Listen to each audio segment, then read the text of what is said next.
Shalom keluarga Saat Teduh, welcome. Selamat datang dalam hadirat Tuhan. Biasanya kalau di gereja kita, apalagi kalau ada KKR kesembuhan, orang-orang sakit dipersilakan masuk dulu di tempat yang khusus disediakan. Saya tahu ada juga di antara keluarga Saat Teduh tidak sedikit yang sekarang sedang menderita sakit penyakit. Gak apa-apa ya, hari ini pasti terjadi kesembuhan. Kalau yang beriman katakan amin. Dan juga yang penting nomor satu adalah hati kita nggak boleh ikut-ikutan sakit. Roh kita nggak boleh ikut-ikutan sakit. Kita bisa memuji Tuhan dalam segala keadaan. Lihat, banyak orang yang sudah disembuhkan. Banyak orang mengalami mujizatnya. Mari kita baca kesaksian sebagian di antara mereka. Andreas Absalom. Saya dulunya seorang yang jauh dari Tuhan. Pada April 2021 saya jatuh sakit. Dan jantung saya terus berdebar setiap hari, membuat saya menjadi susah tidur. Sejak itu saya memutuskan untuk bertobat. Saya pun sering menonton khotbah Pastor Philip di YouTube. Dan Tuhan mengarahkan saya untuk ikut CG dan bertumbuh, bahkan saya sudah dibaptis. Puji Tuhan. Awal Juli 2022, saya rasakan jantung saya berdebar lebih kuat lagi. Akhirnya saya memutuskan untuk pergi ke rumah sakit dan pemeriksaan jantung saya bocor ternyata. Atau mengalami korsleting irama jantung. Kemudian dokter menyuruh saya untuk kembali lagi pada tanggal 25 Juli untuk EKG. 2 hari sebelum jadwal EKG, teman-teman CG mendoakan saya. Dan salah satu teman CG saya melihat ada cahaya terang. Dan katanya saya sudah sembuh. Saya imani itu datangnya dari Tuhan. Dan ketika EKG, kata dokter, semua normal. Bahkan dokter pun heran. Haleluya. Itulah doa orang benar bila dengan yakin didoakan sangat besar kuasanya. Tidak perlu seorang pendeta, saudara seiman. Janganlah kita anggap enteng atau remeh nubuatan. Melihat terang, ternyata itulah titik terang kesembuhan.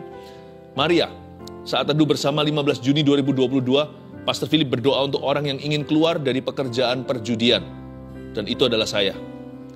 Saya bekerja di perjudian offline di Singapura sebagai operator. Memang benar bayaran yang diterima tidak besar juga.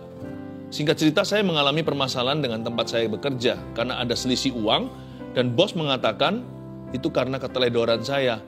Saya sedih dan kesal. Melalui program ini, saya diteguhkan untuk keluar dari pekerjaan itu. Lusanya saya melamar pekerjaan lain dan langsung diterima. Bahkan mendapatkan pekerjaan dengan waktu yang sangat cocok dengan saya sebagai ibu rumah tangga. Memang cara Tuhan sungguh luar biasa dan tepat waktunya. Puji Tuhan ya, ibu rumah tangga lagi. Ini adalah Tuhan menyelamatkan keturunannya. Dan Tuhan menyelamatkan rumah tangganya. Dapat pekerjaan yang baik dan benar. Vivilia di Malau. Mau nangis rasanya ada di titik ini. Pada awal bulan Januari, saya ikut Saat Teduh bersama. Di situ Pastor Philip berdoa dan berkata, ada seorang ibu yang sedang hamil muda dan bayinya divonis akan lahir cacat. Seketika juga saya menangis sekencang-kencangnya dan berkata dalam hati, ya Tuhan, apakah ini untuk saya? Karena saya sedang bergumul dengan penyakit hipertensi saya dan makin parah saat saya hamil.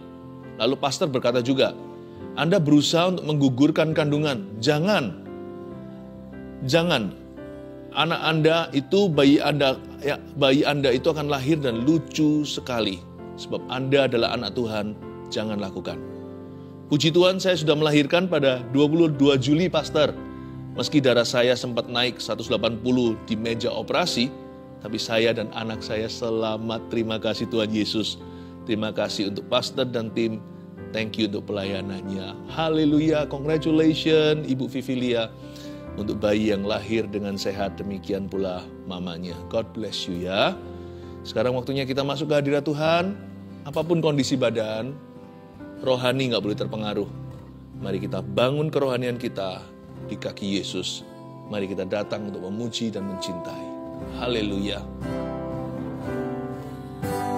Tetap tersenyum dikala ku lemah, sebab Tuhan besertaku.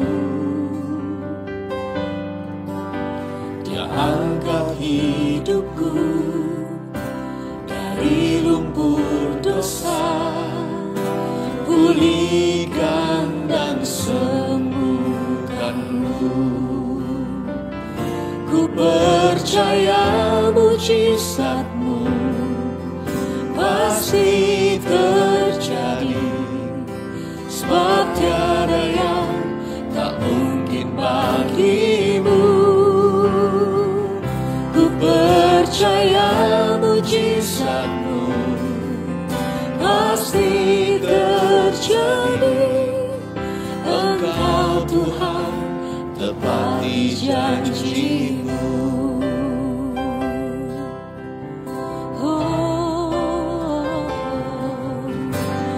Tetap tersenyum dikala ku lemah, sebab Tuhan besertaku. Dia angkat hidupku, dari lumpur dosa, pulihkan dan sembuhkanku. Ku percaya mujizat-Mu pasti terjadi, sebab tiada yang tak mungkin bagimu. Kami percaya mujizat-Mu pasti terjadi. Engkau Tuhan tepati janji-Mu. Dengan iman percaya Tuhan, kami naikkan pujian ini. Tetap tersenyum dikala ku lemah, sebab Tuhan besertaku. Dia angkat hidupku dari lumpur dosa, pulihkan dan sembuhkanku. Ku percaya mujizat-Mu pasti terjadi, sebab tiada yang tak mungkin bagimu. Kami percaya mujizat-Mu pasti terjadi. Engkau Tuhan tepati janji-Mu. Kami percaya Tuhan, amin, pasti terjadi, terjadi, sebab tiada yang tak mungkin bagimu. Ku percaya mujizat-Mu pasti terjadi. Engkau Tuhan tepati janji-Mu. Kami percaya amin, pasti terjadi, sebab tiada yang tak mungkin bagimu.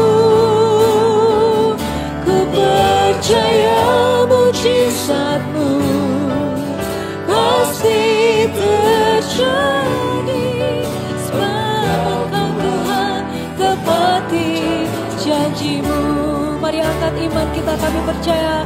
Ku percaya mujizat-Mu pasti terjadi, sebab tiada yang tak mungkin bagimu. Ku percaya mujizat-Mu pasti terjadi. Engkau Tuhan tepati janji-Mu. Engkau Tuhan tepati janji-Mu. Tuhan tepati janji-Mu. Engkau Tuhan tepati janji-Mu.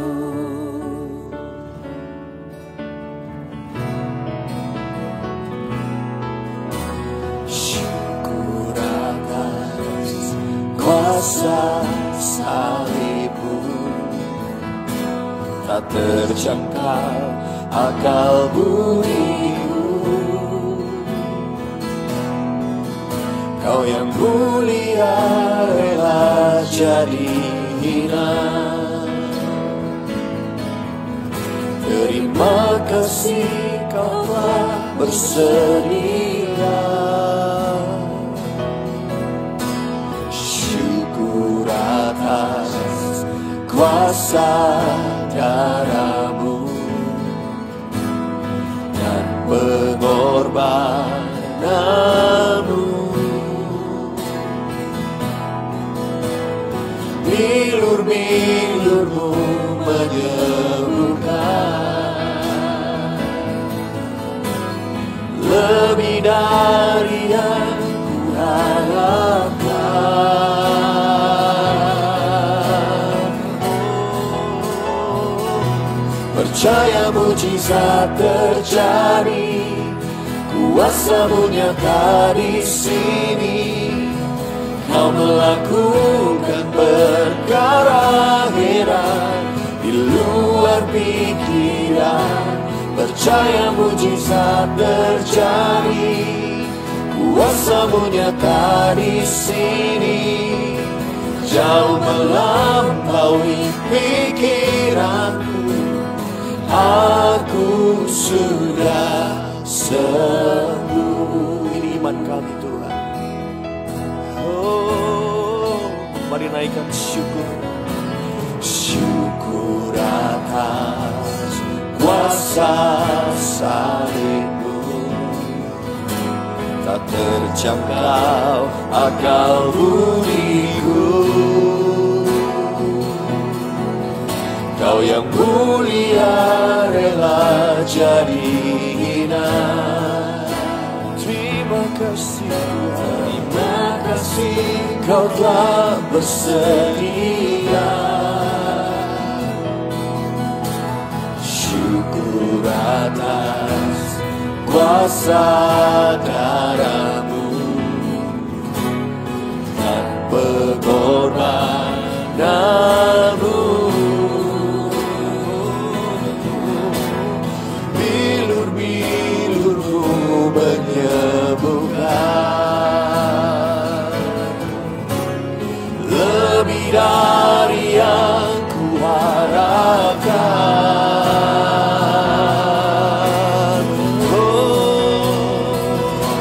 Percaya mujizat terjadi, kuasa-Mu nyata di sini. Kau melakukan perkara heran di luar pikiran. Percaya mujizat terjadi, kuasa-Mu nyata di sini. Jauh melampaui pikiranku, aku sudah sembuh. Percaya mujizat terjadi, kuasa-Mu nyata di sini. Kau melakukan perkara heran di luar pikiran. Percaya mujizat terjadi, kuasa-Mu nyata di sini. Jauh melampaui pikiranku, aku sudah sembuh.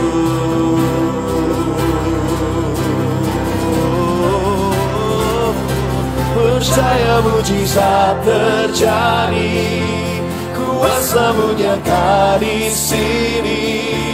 Kau melakukan perkara heran di luar pikiran. Kami percaya Tuhan, mujizat terjadi, kuasa-Mu nyata di sini.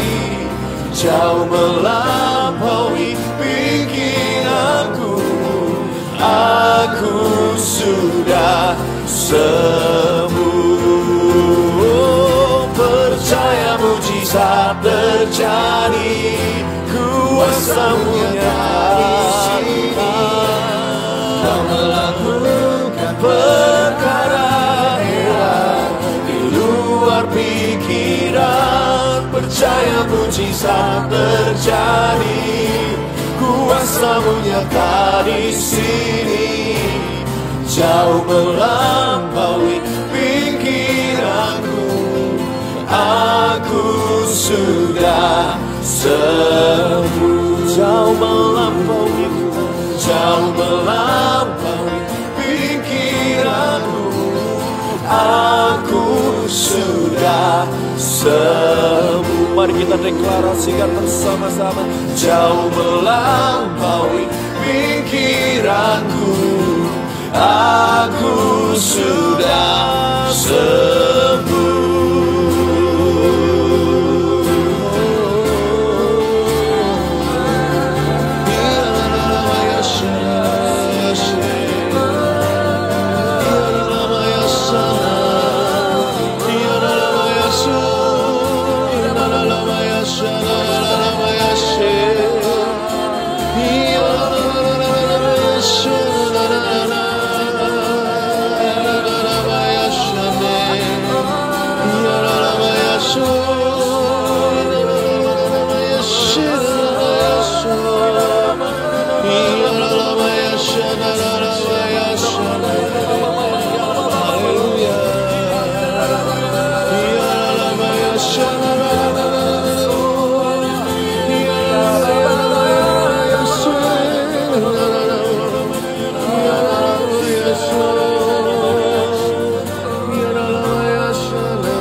Mari yang percaya nyanyikan bersama, percaya mujizat terjadi. Percaya mujizat terjadi, kuasa-Mu nyata di sini. Kau melakukan perkara hebat di luar pikiran. Percaya mujizat terjadi, kuasa-Mu nyata di sini. Jauh melampaui pikiranku. Aku sudah sembuh. Katakan dengan iman, apalagi yang sedang sakit. Jauh melampaui pikiranku. Aku sudah sembuh. Jauh melampaui pikiranku. Aku sudah sembuh. Sebuah doa hamba panjatkan sebelum firman, yaitu sebuah doa get well soon bagi setiap orang yang sedang menderita sakit penyakit di antara keluarga Saat Teduh, because we are family. Karena Saat Teduh ini keluarga, kalau satu sakit yang lain merasakannya. Hamba persembahkan, dedikasikan episode 1 ini khusus bicara tentang doa bagi orang-orang yang sedang sakit. Tuhan, sembunyikan hamba di balik salib-Mu, kuasa kesembuhan-Mu nyata, mengalir ya Tuhan, ditangkap kamera sampai di mana-mana, di mana ditemukan seorang keluarga Saat Teduh yang sedang membutuhkan kesembuhan. Tuhan Yesus jamah orang itu. Bapa terima kasih, sembunyikan hamba-Mu di balik salib-Mu dalam nama Yesus. Amin. Puji Tuhan. Sebelum firman disampaikan, hari ini adalah pengumuman perdana yang mau ikut ke Israel. Kalau Anda tergerak mengikuti kami, nanti Maret tahun depan kita akan ada acara di sana, retreat KKR, termasuk Saat Teduh onsite bersama di situ ya. Jika lo tergerak, seperti yang sudah dicantumkan, Anda bisa lihat bagaimana menghubungi gereja untuk bisa mendaftar segera, tempat terbatas. Puji Tuhan, itu Maret 2023. Saya sudah rindu sekali untuk ke situ. Saya harap nanti orang-orang yang tergerak ke sana juga akan mengalami life-changing, sebuah perubahan hidup yang nyata selama retreat di sana. Praise the Lord.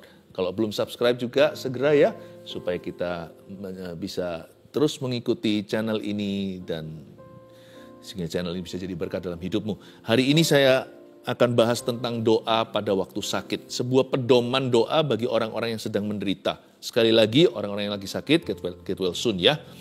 Mazmur 38 Judulnya doa pada waktu sakit, di Alkitab kita judulnya juga sama.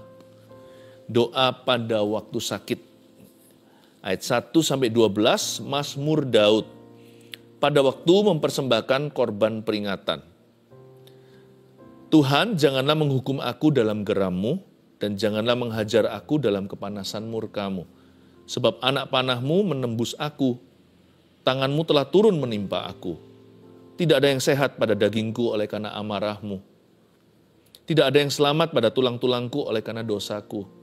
Sebab kesalahanku telah menimpa kepalaku, semuanya seperti beban berat yang menjadi terlalu berat bagiku. Luka-lukaku berbau busuk bernanah oleh karena kebodohanku. Aku terbungkuk-bungkuk, sangat tertunduk, sepanjang hari aku berjalan dengan duka cita. Sebab pinggangku penuh radang, tidak ada yang sehat pada dagingku. Aku kehabisan tenaga dan remuk redam. Aku merintih karena degap-degup jantungku. Tuhan, Engkau mengetahui segala keinginanku, dan keluhku pun tidak tersembunyi bagimu. Jantungku berdebar-debar, kekuatanku hilang. Dan cahaya mataku pun lenyap daripadaku. Sahabat-sahabatku dan teman-temanku menyisi karena penyakitku, dan sanak saudaraku menjauh. Ini sebuah Psalms atau sebuah Mazmur yang agak misterius. Bukan penulisnya, kita tahu yang menggubah lagu ini adalah Daud, karena ini Mazmur Daud. Ayat pertama, Mazmur Daud pada waktu mempersembahkan korban peringatan. Sebenarnya kita nggak tahu persisnya kapan Daud sakit begini. Ya, para ahli teologi juga tidak bisa menebak di dalam occasion atau kejadian kapan. Kejadian yang mana dalam biografinya. Tapi begitu unik Mazmur ini, hanya di Mazmur ini dituliskan dengan detail Daud lagi sakit apa. Ini bukan sakit hati, bukan emosi, ini sakit badan atau jasmani. Mazmur Daud pada waktu mempersembahkan korban peringatan, tapi kita tahu inilah Mazmur Daud pada waktu dia sakit. Ayat 2, Tuhan, janganlah menghukum aku dalam geram-Mu. Belum apa-apa kok langsung berkata, Tuhan jangan hukum saya. Sepertinya Daud itu nuraninya menuduh. Kalau enggak mungkin ayat 2 langsung permohonan maaf, pengakuan dosa. Memang betul ya, tidak semua penyakit adalah karena dosa. Ada yang bawaan aja, memangnya hidup enggak sempurna. Tapi ada juga yang karena gaya hidup yang salah. Tetapi khususnya untuk kejadian Daud ini, kayaknya dia sadari suatu dosa. Suatu dosa yang menuduh dia. Waktu dia sakit itu, dia mengerti bahwa penyakitnya ada hubungannya. Dan juga tidak semua penyakit dari setan. Ada yang karena kuasa gelap. Ada yang karena kutuk iblis dalam kehidupan seseorang alias kutuk keturunan. Tapi nggak bisa dipukul rata, semua penyakit selalu cikal bakal asal usulnya sama. Tapi saya mau ajarkan sebuah prinsip rohani hari ini untuk kita pelajari waktu kita sakit gimana berdoa karena ini pedomannya. Ayat 2, ketika Daud menyadari ada sesuatu yang salah di hatinya atau sesuatu yang salah dalam hidupnya. Lalu sekarang dia sakit, sekarang dia bergumul dengan sakit penyakit. Kayaknya di dalam pikiran dan hatinya dia bisa koneksikan. Ini pasti ada hubungan. Makanya dia tidak mau basa-basi dan buang waktu. Langsung ayat kedua, sebenarnya itu ayat pertama seharusnya. Daud berkata, Tuhan, jangan hukum saya ya dalam geram-Mu. Human anger I can stand. Kalau amarah musuh-musuhku, aku masih bisa tahan. Kalau Tuhan di pihak kita, siapa lawan kita? Tapi kalau Tuhan yang marah sama aku gak bisa menahan itu. Please don't be angry with me. Ayat ini tidak mengajarkan kita bahwa Tuhan itu suka marah. Allah kita itu panjang sabar. Tapi salah satu wujud murka dalam kehidupan mungkin bisa adalah sakit penyakit. Enggak selalu, jangan dikit-dikit kalau kita sakit lalu berkata dan menuding Tuhan, Tuhan lagi ngamuk sama saya. Enggak ya, kemungkinan besar you're always wrong. Selalu akan salah menebaknya. Ketika kita menduga Tuhan marah, 99 kali dari 99% pasti Tuhan sedang tidak marah sama kita. Kita itu enggak objektif feeling atau perasaannya. Tapi ayat 2 ini saya percaya perasaan Daud objektif. Kalau enggak jadi firman. Yaitu di Mazmur 38, Tuhan memang sedang upset sama dia tentang sesuatu. Ya Daud sih punya beberapa dosa yang menyolok seperti Batsheba. Ada lagi waktu lagi sensus. Tapi saya yakinlah masih ada insiden tertentu di mana dia ceroboh. Ya kayak kita lah, seperti Anda dan saya. Kita ini kan jatuh bangun, kita ini kan belajar dari kesalahan. Kadang-kadang kalau kita menyombongkan diri, Tuhan pukul sedikit, Tuhan cubit. Terkadang kalau kita lupa menjauh dari Tuhan karena terlalu nyaman, Tuhan izinkan sesuatu. Tuhan itu nggak picik kok, dikit-dikit main pukul, main rotan, enggak. Tuhan selalu bicara sama kita itu dengan cara yang gentle dulu. Tapi kalau itu nggak mempan, Tuhan izinkan daripada kita binasa. Dalam hal ini di ayat 2 Daud berkata, janganlah menghukum aku dalam geramu. Dan janganlah menghajar aku dalam kepanasan murkamu. Dengan kata lain, Daud itu berpesan pada Tuhan, Lord, even if you must punish me as a father. Kalau memang Tuhan harus menghukum saya, hukumlah saya sebagai seorang ayah, bapa yang penuh belas kasihan, jangan sebagai hakim yang lalim. Janganlah bahkan sebagai hakim yang adil. Kalau mau main adil-adilan sama Tuhan, kita semua nggak akan masuk sorga. Kita nggak akan dapat berkat kutuk melulu dalam hidup ini. Makanya Daud berkata, jangan menghajar aku dalam kepanasan amarahmu. Jikalau engkau memang harus menghajar aku, janganlah dalam kepanasan murka. Tapi hajarlah aku seperti ayah mengajar anaknya. Tetaplah berbelas kasihan ketika Tuhan harus mendisiplin saya. Itu sebuah petition, sebuah permohonan, suatu demonstrasi rendah hati, bahkan remuk hati dan berkata kepada bapaknya, "Pa, aku salah, sorry ya." Papanya adil, papa kan harus mendidik anaknya, nggak bisa selalu luput dari disiplin, itu nggak bagus buat pertumbuhan putranya. Papanya berkata, tapi tetap kamu harus tanggung konsekuensinya. Nggak apa-apa, Pa, asal papa nggak benci saya.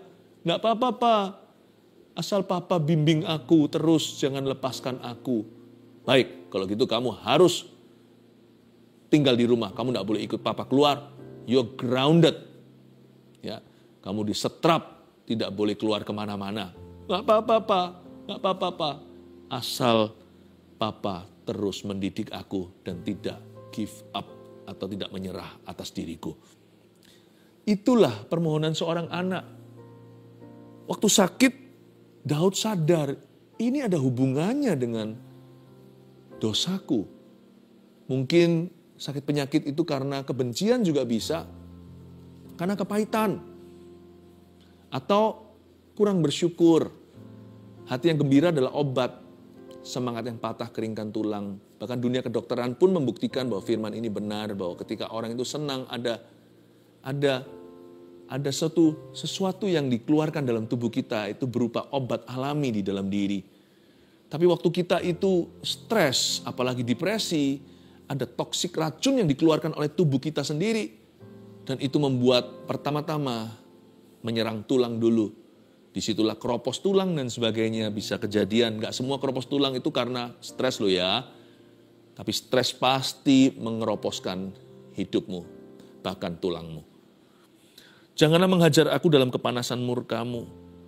Sebab anak panahmu menembus aku, ayat 3. Tanganmu telah turun menimpa aku. Saya gak ngerti Daud ini sakit apa. Terlebih lagi saya tidak memahami penyakitnya karena saya bukan dokter. Mungkin para dokter yang mendengarkan firman ini mungkin bisa diteliti. Kira-kira sakitnya apa ini ya. Meskipun diagnosanya gak bisa tepat karena ini orangnya udah mati. Tapi kira-kira kan tahu ini keluhan-keluhan simptom gejalanya apa. Tapi kalau saya lihat di ayat 3, ini adalah pengamatan orang awam. Sebab anak panahmu menembus aku itu sebuah kiasan menunjukkan bahwa ada rasa sakit yang sangat akut sekali. Acute pains. Seperti menusuk sekali di tubuhnya yang Daud harus menahannya. Daud itu harus tahan sakit. Dia merasa sakit yang dia derita gejalanya itu seperti ditembus anak panah. Ada sesuatu yang akut sekali. Dia nggak tahan, makanya dia berseru sama Tuhan. Kalau kita nggak tahan, kita mengeluh atau berseru. Waktu kita sakit itu kita ngamuk-ngamuk sama Tuhan atau kita malah merendah? Pedoman doa pada waktu sakit adalah merendahlah di hadapan yang Maha Kuasa karena kita itu bukannya tanpa salah. Daripada menggerutu, mengeluh, itu perlu kekuatan juga. Mending pakai mulut kita untuk berseru. Karena orang yang berseru mendapat kekuatan baru. Tanganmu telah turun menimpa aku. Tidak ada yang sehat pada dagingku oleh karena amarahmu. Dan Daud mengakui ini semua ada hubungan dengan amarah Tuhan. Saya kira kalau kita ngalami amarah Tuhan, kita biasanya ikut-ikut marah. Anehnya gini loh manusia itu. Kalau Allah lagi marah, kita ikut-ikut marah. Tapi nanti kalau Allah penuh kasih dan mengampuni, kita nggak mau ikut-ikut mengampuni. Kok enak orang itu dilepaskan? Hukum dia Tuhan. Kalau marah jangan ikut-ikut sama Tuhan. Karena kita nggak berhak. Dia patut marah. Karena dia selalu benar, kita selalu salah. Tapi kalau mengampuni, kita harus ikut. Karena kita ini harus tahu diri. Tapi Daud berkata tidak ada yang sehat pada dagingku oleh karena amarahmu. Daud mengakui ini ada hubungannya dengan amarah Tuhan. Tapi indahnya di pasal 4b lanjutan bunyinya begini. Bukannya menyalahkan Tuhan. Tidak ada yang selamat pada tulangku oleh karena dosaku. Kalau kita menyadari kondisi kita nggak tentu sakit penyakit atau kondisi apa yang membuat kita terpuruk hari ini bisa saja bukan jasmani. Bisa saja emosi, bisa saja kejadian, bisa saja yang menghantam kehidupan. Kalau kita merasakan kita kena amarah Tuhan, jangan marah kembali, malah introspeksi. Take ownership, take charge. Belajar untuk ambil tanggung jawab atas tindakanmu sendiri, atas kelakuanmu, atas perbuatanmu. Belajar untuk gentleman mengakui, ya memang ini salahku. Belajar untuk take ownership itu, take charge artinya belajar untuk janganlah orang kalau salah itu masih bisa berdalih dan berdolak-dalik. Beranilah kita mengakui, ya memang betul, it's my bad, it was my bad, itu karena salahku. Aku yang ceroboh makanya company, perusahaan mengalami kerugian. Aku tidak baca dengan teliti kontraknya, aku tidak baca keluputan sesuatu. Sehingga akhirnya seluruh merugi secara korporat. Belajar untuk berani tampil, bukan hanya kalau bagus. Berani tampil ketika kita kurang. Daud ini gentleman, dia berani tampil di hadapan tahta kasih karunia dan berkata, sekalipun aku kena marah, tapi semua ini oleh karena dosaku sendiri ya Tuhan. Tulang-tulangku tidak ada yang selamat oleh karena dosaku. Daud dalam waktu dia lagi sakit dan menderita luar biasa nggak tahan. Akut sekali sakitnya seperti ditembus anak panah. Daud pasti pernah ngerasain ditembus anak panah karena dia tentara. Zaman dulu kan bukan peluru. Zaman dulu kalau dia lawan Goliat, waktu dia lawan beruang, lawan singa, masa mungkin dia mulus. Meskipun Tuhan memberi dia kemenangan, pasti ada cakaran. Pasti ada darah-darahnya, baret-baretnya. Dia ngerasakan kukunya beruang atau rahangnya singa. Waktu kegeser atau kegesek ke tubuhnya, daging dan darah segar keluar. Dia merasakan itu seperti anak panah yang menembus badan. Dan Daud bisa menjelaskan secara deskriptif sekali. Dia menjelaskan dengan sangat dengan sangat harafiah. Rasanya seperti ditusuk panah. Dalam kondisi yang sangat berat, sangat susah. Daud memilih untuk memuliakan Allahnya. Dia berkata, aku memang kena marah. Tapi Bapa, ini semua karena dosa saya. Aku patut menerima ini. He glorified God in his sickness. Dia memuliakan Tuhan. Ayub pun pernah dicoba yang sama. Ya saya bisa ngerti istrinya nggak tahan. Siapa bisa tahan sih lihat penderitaan? Tapi Ayub berkata tidak. Mulutku tidak akan berdosa. Tuhan memberi, Tuhan mengambil, terpujilah nama Tuhan. Padahal dia disuruh untuk mengutuki Allah. Apapun terjadi, sesakit apapun aku, segatal apapun tubuhku, sampai dia pakai beling, sampai kaca, pakai duri untuk menggaruk-garuk badannya sendiri. Ayub berkata, separah apapun kondisiku, I shall not curse my God. Aku tidak akan mengutuki Allahku. Aku tidak akan menudingkan jariku dan melawan dia. Aku tidak akan marah kembali karena saya tidak layak di hadapannya. Jadi kita perlu ingat, sesakit apapun atau separah apapun kondisi kita, we must never stop glorifying God. Kita tidak boleh berhenti memuliakan Tuhan. Daud memuliakan Allah hari itu dengan cara tidak menyalahkan dia. Karena memang Allah tidak salah. Beranikah kita sepakat soal ini dulu meskipun kita punya logika? Kita tuh seringkali salahkan Tuhan hanya karena satu hal loh. Yaitu karena Tuhan itu maha kuasa. Jadi kita itu punya pikiran curang seperti ini. Kan Tuhan bisa kalau Tuhan mau lepaskan aku dari ini. Kan Tuhan mampu. Kalau ada Tuhan kan gak usah mati. Orang yang kukasihi itu. Kan bisa sembuh. Mentang-mentang Allah itu maha kuasa, jadi kita selalu tuding-tuding dia dan salahkan. Kalau kita mau salahkan itu berarti kita harus jadi jaksa. Kita harus jadi pengacara untuk menuntutnya. Nah kita itu bisa nggak seimbang satu pengadilan dengan Tuhan. Kita ini masih duduk di kursi terdakwa. Kita ini pakai pakaian tahanan oranye seperti KPK. Kita semuanya ini orang-orang yang tertuduh, kita ini orang berdosa. Mana bisa kita itu adu mulut sama Tuhan. Logika kita itu nggak imbang ya sama status kita sesungguhnya. Kita bisa pintar di sini, tapi sebenarnya berkata tidak pada dosa yang paling kecil aja seringkali kita kompromi kok. Mana bisa kita itu mau menjadi saingannya Tuhan, apalagi di ruang pengadilan. Jangan lupa, hai manusia, taulah dirimu. Engkau dan aku duduk di kursi terdakwa dan pakai jubah tahanan. Janganlah kita melawan. Karena itu Daud mengerti, sia-sialah usaha ke sana. Dia berkata, oleh karena dosaku, I come clean. Aku mau bersih menghadapmu. Tuhan, I glorify you. Aku memuliakanmu. Sikap hati orang sakit itu menentukan sekali nanti bagaimana dia sembuh atau bagaimana Tuhan akan berurusan dengan dia. Sebab kesalahanku telah menimpa kepalaku, ayat 5. Semuanya seperti beban berat yang menjadi terlalu berat bagiku. Ayat 5, saya mulai merasakan Tuhan mulai terharu. Dia berkata, sebab kesalahanku loh Tuhan, telah menimpa kepalaku. Dia nggak menuduh Tuhan yang menimpakan penyakit ini ke atasku. Semuanya seperti beban berat yang menjadi terlalu berat bagiku. Tahu nggak waktu kita itu datang pada Tuhan ngaku apa adanya. Ya, an honest telling always moves God's heart. Waktu kita itu bicara sama Tuhan itu beritahukan bukan dari kekesalan hati tapi dari kerendahan hati. Tapi kita itu bicara apa adanya itu biasanya yang membuat hati Tuhan moved atau tergerak. Hati-hati. Kesembuhan ilahi akan segera menyambarmu. Sebab kita tahu pasal 38 ini tidak menjadi akhir mazmurnya Daud. Kita tahu dari ceritanya Daud akhirnya mati tua. Sangat tua bahkan. Berarti Daud lewati episode ini dan sembuh. Ayat 6. Luka-lukaku berbau busuk bernanah oleh karena kebodohanku. Saya nggak ngerti. Ya, bersyukurlah, berbahagialah para dokter yang bisa membaca ayat ini untuk bisa kira-kira tahu ini ada sesuatu yang akut sekali. Bisulnya atau bisul juga bisa membuat orang rasa sakit kayak tertusuk. Saya nggak tahu ini luka apa. Tapi kayaknya sih luka dalam ya. Ini luka dalam. Luka-lukaku berbau busuk bernanah oleh karena kebodohanku.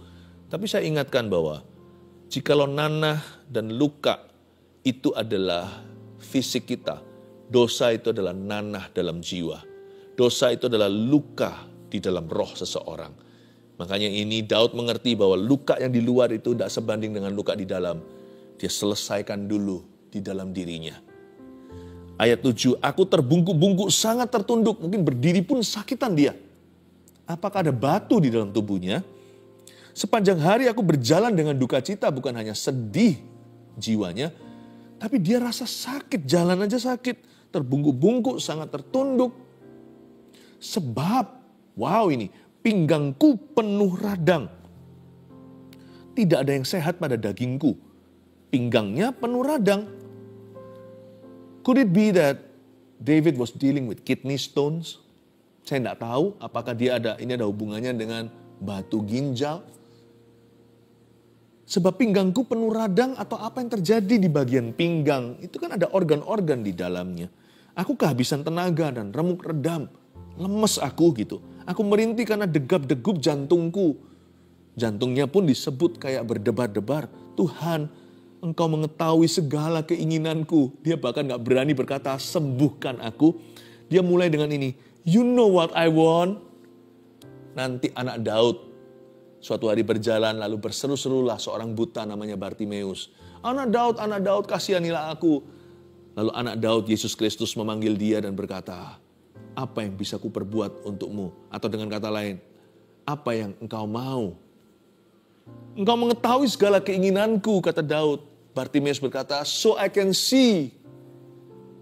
Rabuni, supaya aku bisa melihat. Ya Tuhan.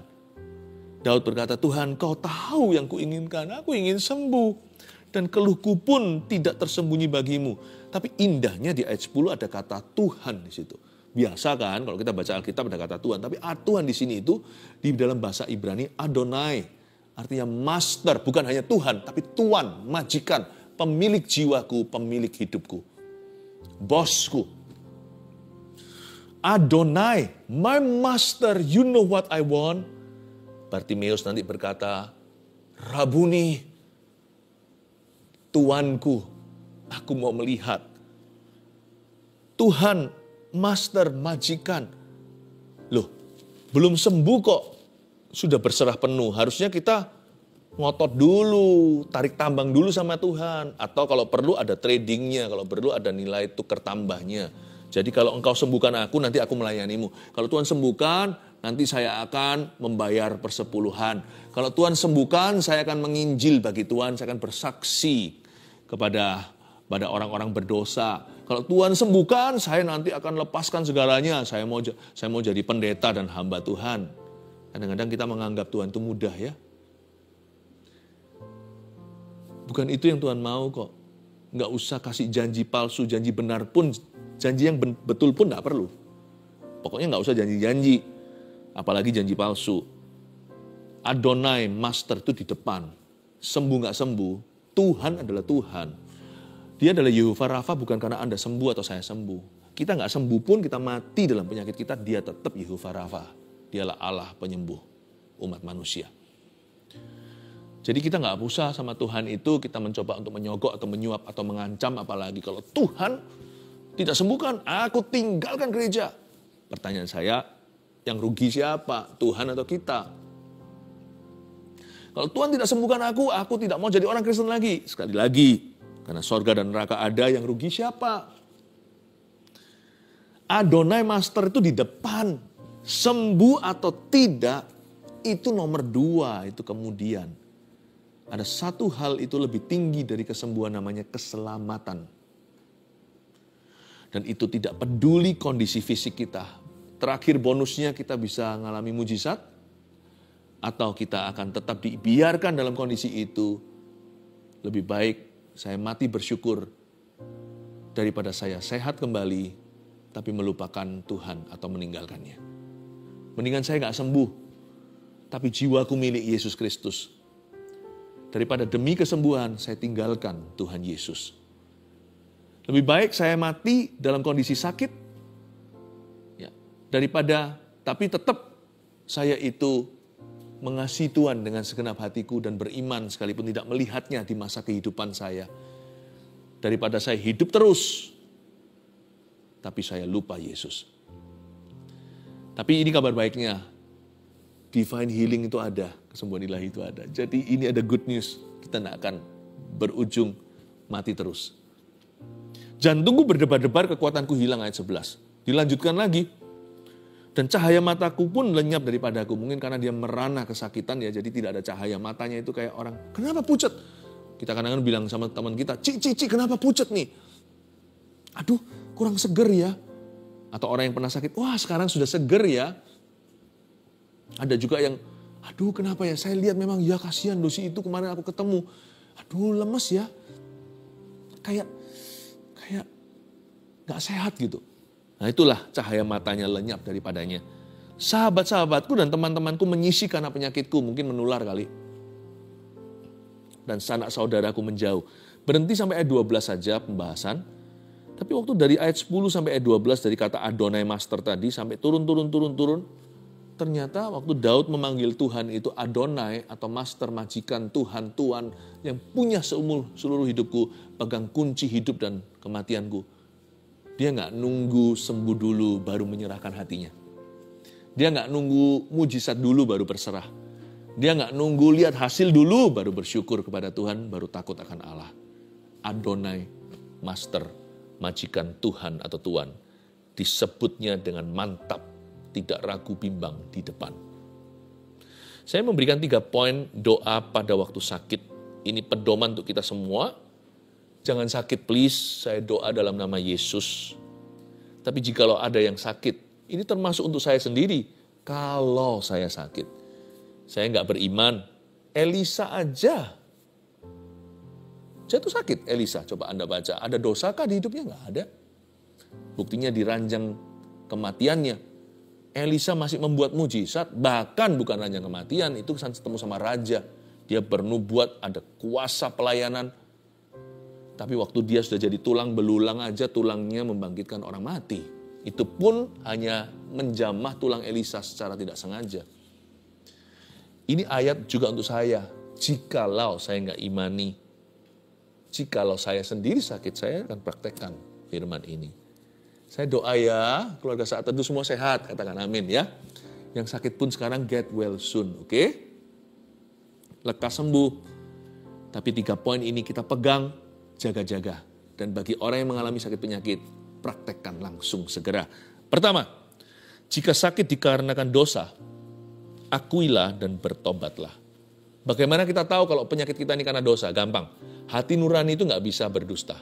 Hati nurani kita akan menuduh atau membela. Kalau membela itu gini, loh aku nggak ngerasa ada salah apa-apa. Ya sudah, kalau nggak ada ngerasa salah apa-apa, nggak usah cari-cari kambing hitam, termasuk jikalau kambing hitam itu adalah dirimu sendiri. Nggak usah cari-cari salah apa. Kalau cari-cari ya mesti ada.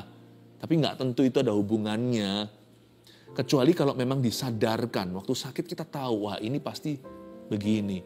Kalau nurani kita menuduh, ya udah cepat akui. Udah nggak usah lama-lama, nggak pakai lama-lama. Akui, selesaikan di tahta Tuhan. Sebab tahtanya itu punya satu alamat. Namanya kasih karunia. Sampai sekarang belum berubah lokasi, tetap kasih karunia Allah. Good news, kabar baik, kita bisa datang ke tahta itu. Bahkan kita bisa berlari serbu ke tahta itu. Dan memperoleh kasih karunia untuk menolong kita di saat kita perlu. Jika sakit dikarenakan dosa, akuilah dan bertobatlah. Tinggalkan dosamu itu segera. Karena merokok ini. Mungkin karena rokok elektronik bahkan, vaping atau apa itu namanya sekarang. Tuhan ampuni aku. Berkenankah Engkau memberi aku paru-paru yang baru? Ya. 2, dengan iman dan rendah hati, mintalah kesembuhan ilahi. Ini Daud kan minta, meskipun dia semi rada nggak berani, dia berkata, Engkau mengetahui segala keinginanku. Sekarang perjanjian baru, oleh bilur-bilurmu, Yesus, aku telah sembuh. Bukankah sudah ada kata Yesus di kayu salib sudah selesai? Lalu Yesaya 53 digenapi bahwa bukan hanya dosa kita lah yang ditanggungnya, tapi penyakit kita juga dipikulnya di atas kayu salib di Kalvari. Maka sekarang ayat 10 jangan bunyinya, Tuhan Engkau mengetahui segala keinginanku. Sekarang di zaman perjanjian baru, beritahukan keinginan Anda apa. Bilang aja sama Tuhan, heal me O Lord and I will be healed. Sembuhkan aku akan sembuh. Percayalah dengan segenap hati. Sekalipun Yesus sudah naik ke sorga, justru sekarang dia bekerja di seluruh dunia. Tidak dibatasi secara fisik, hanya di Israel saja. Oleh karena Roh Kudusnya, sekarang Tuhan Yesus hadir di mana-mana. Seperti waktu di Galilea, waktu dia menyembuhkan semua dan membangkitkan Lazarus dari kuburan. Berarti kesembuhan ilahi itu ada. Divine healing exists. Ada orang-orang Kristen yang percaya bahwa kesembuhan sudah sirna, sudah pupus semua karunia-karunia.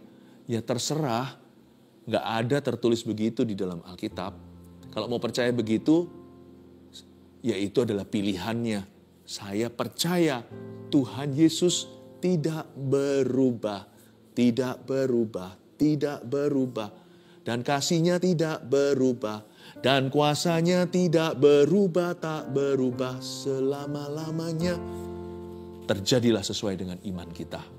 Percayalah, divine healing, kesembuhan ilahi itu ada. A-D-A, ada. And it's for you. Dan hari ini bisa Tuhan berikan kepadamu. 3, sembuh atau tidak sembuh, jadikanlah Kristus Tuhan, Adonai, Master itu. Siap untuk mengalami kesembuhan? 3 poin saya ulangi. Jika sakit dikarenakan dosa, akuilah dan bertobatlah. Simpel kan? 2, dengan iman dan rendah hati. Mintalah kesembuhan ilahi. 3, sembuh atau nggak sembuh, urusan nanti. Tetap jadikan Kristus Tuhanmu, Adonaimu.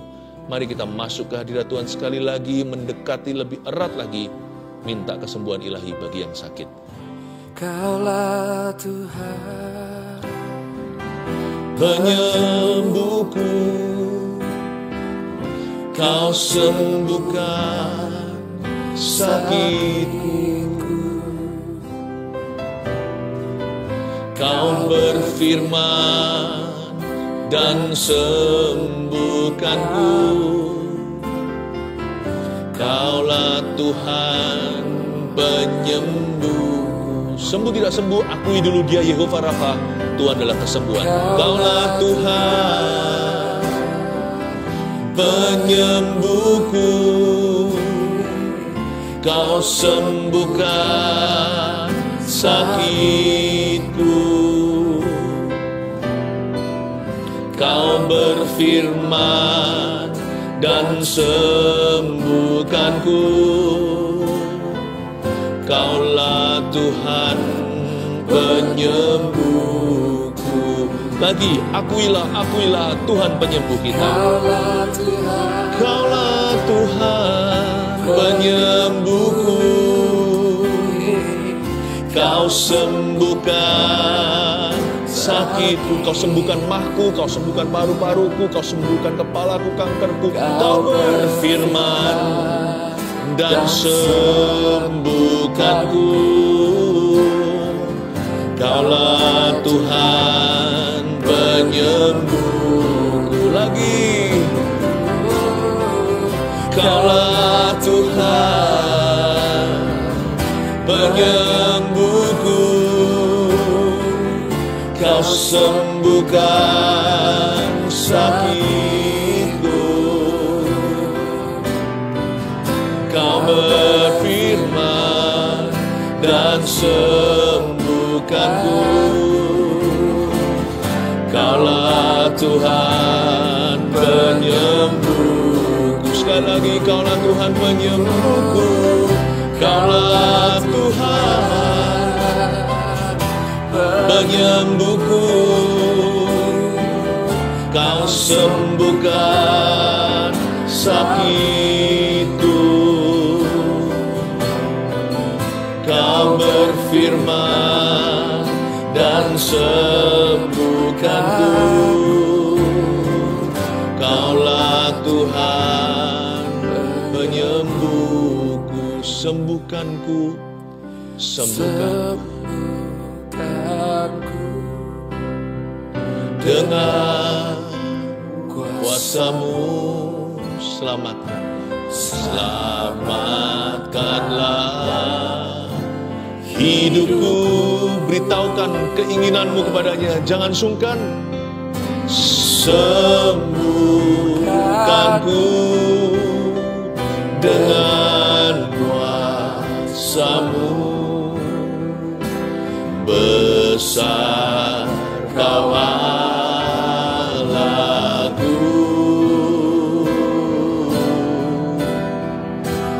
Besar Kau Allahku. Sembuhkanku, sembuhkanku dengan kuasa-Mu. Selamatkanlah hidupku. Sembuhkanku dengan kuasa-Mu. Besar Kau Allahku. Besar Kau Allahku. Besar Kau Allahku. Letakkan tangan di bagian yang sakit. Semua kita. Jangan berharap pada hikmat marifat saja. Jangan tunggu sampai dipanggil penyakitnya apa atau namanya. Setiap orang bisa bertindak dengan iman. Beritahukan keinginan. Seperti Daud berkata, kau tahu segala keinginanku, keluhku pun tidak tersembunyi bagimu. Letakkan tanganmu jikalau memungkinkan, kalau tidak memungkinkan, sakitnya tidak tercapai dengan tangannya atau malu di bagian tertentu, letakkan aja di dadanya, taruh tanganmu di badanmu. Mari kita nyanyikan lagu ini sekali lagi, nanti juga di kolom komentar, di live chat, beritahukan, Tuhan sembuhkan aku dari penyakit ini. Katakan, Tuhan sembuhkan, Adonai, Tuhan my master, sembuhkan aku dari penyakit itu. Tuliskan penyakitmu, kita akan doakan bersama-sama ya. Nyanyikan sekali lagi, tangan di badan kita, di bagian yang sakit. Sembuhkanku dengan kuasa-Mu, selamatkanlah hidupku. Sembuhkanku dengan kuasa-Mu, besar Kau Allahku,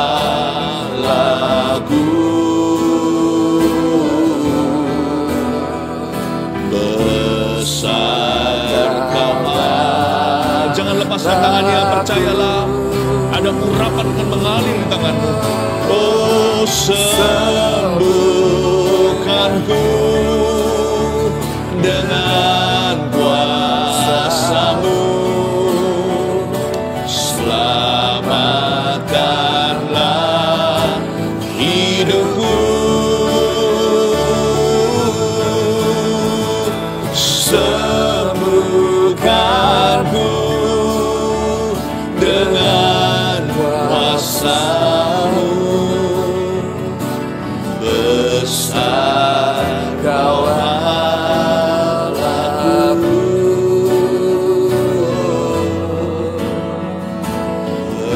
besar Kau Allahku. Aku tengking sakit penyakit itu, dan lihat tangan itu diurapi dan mengalir setrum sorgawi. Sebagian di antara Anda mungkin merasakan sesuatu juga, hangat atau seperti dialiri listrik. Itu bukan kebetulan dan bukan kerasa-kerasaan, tapi biarkan sekarang Tuhan bahkan berikan manifestasi-manifestasinya. Aku tengking setan, roh sakit penyakit dan kutuk keturunan di dalam nama Yesus. Dan setiap penyakit yang disebut di live chat dan di komentar ini, Tuhan sembuhkan aku dari penyakit ini atau itu. Tuhan, hamba berdoa dan bersyafaat, sembuhkanlah bilur-bilurmu. Aku deklarasikan dan proklamasikan sembuh dalam nama Yesus Kristus. Terima kasih Tuhan, terpujilah nama-Mu dalam nama Yesus. Haleluya. Saya rasakan ada satu kalimat ini tiba-tiba muncul kuat, strong in my spirit. Batu-batu di dalam tubuh hancur menjadi serpihan dan kanker dibatalkan. Wow, batu-batu di tubuh para penderitanya, satu persatu batu itu yang besar maupun kecil yang ada di organ ini maupun organ itu menjadi serpihan dan seperti sekam ditiup oleh angin Roh Allah yang maha mulia. Berembuslah Roh Kudus seperti sekam, tiuplah semuanya itu gone with the wind di dalam nama Yesus Kristus. Dan kanker-kanker dibatalkan. Saat teduh sekarang ini banyak sekali orang yang disembuhkan. Ada satu orang, 3 keturunan, 3 generasi maksudnya. Tiroid, kata Roh Kudus, atasnya orang tuanya tiroid. Anda juga, sekarang anak Anda yang masih belia, masih kecil ini maksudnya, usianya yang masih muda, sudah didiagnosa tiroid yang sama. Aku tengking untuk ketiga-tiganya dalam nama Yesus. I speak healing over you. Kutuk keturunan kupatahkan di dalam nama Tuhan Yesus Kristus. Terpujilah nama-Mu Tuhan, Kau menyembuhkan umat-Mu. Haleluya. Kaulah Tuhan, penyembuhku. Kau sembuhkan sakitku. Kau berfirman dan sembuhkan aku. Kau berfirman dan sembuhkanku. Kaulah Tuhan penyembuhku. Kaulah Tuhan penyembuhku. Kau sembuhkan sakitku. Kau berfirman dan sembuhkanku. Kaulah Tuhan penyembuhku. Kau berfirman dan sembuhkanku. Kau berfirman dan sembuhkanku. Kaulah Tuhan penyembuhku. Jangan lupa untuk tuliskan kesaksian Anda. Sebab banyak orang yang sembuh di saat teduh bersama hari ini. Tuhan Yesus memberkati. Get well soon. In the name of Jesus, you are well. Anda sudah sembuh. Mari kita mengangkat tangan kita untuk menerima berkat di akhir acara kita. Terimalah berkat dari Allah Bapa, kasih karunia dari Yesus Kristus dan pengurapan dari Roh Kudus. Meteraikan Tuhan apa yang telah terjadi, setiap mujizat, setiap berkat, setiap rema firman-Mu. Terima kasih Roh Kudus, Engkau ada di sini dari tadi. Engkau akan menyertai kami terus sampai Tuhan Yesus datang kembali. Dalam nama Yesus, haleluya, amin. Tuhan Yesus tidak berubah, tidak berubah, tidak berubah. Tuhan Yesus tidak berubah, tak berubah selama-lamanya. Tuhan Yesus tidak berubah, tidak berubah, tidak berubah. Tuhan Yesus tidak berubah, tak berubah selama-lamanya. Sama-sama katakan, Tuhan Yesus tidak berubah, tidak berubah, tidak berubah. Tuhan Yesus tidak berubah, tak berubah selama-lamanya. Dengan iman, Yesus tidak berubah, tidak berubah, tidak berubah. Tuhan Yesus tidak berubah, tak berubah selama-lamanya. Sekali lagi katakan, Tuhan Yesus tidak berubah, tidak berubah, tidak berubah. Tuhan Yesus tidak berubah, tak berubah selama-lamanya. Kami percaya Tuhan Yesus tidak berubah, tidak berubah, tidak berubah. Tuhan Yesus tidak berubah, tak berubah selama-lamanya.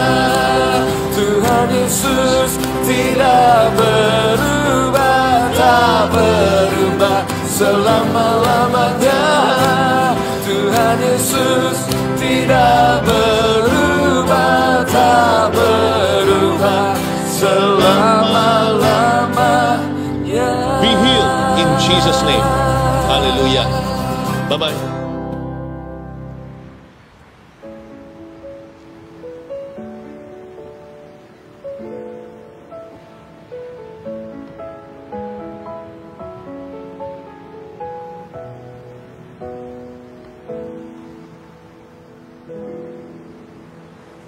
Rindu selalu dekat denganmu, Tuhan Yesus sahabatku. Engkau setia dan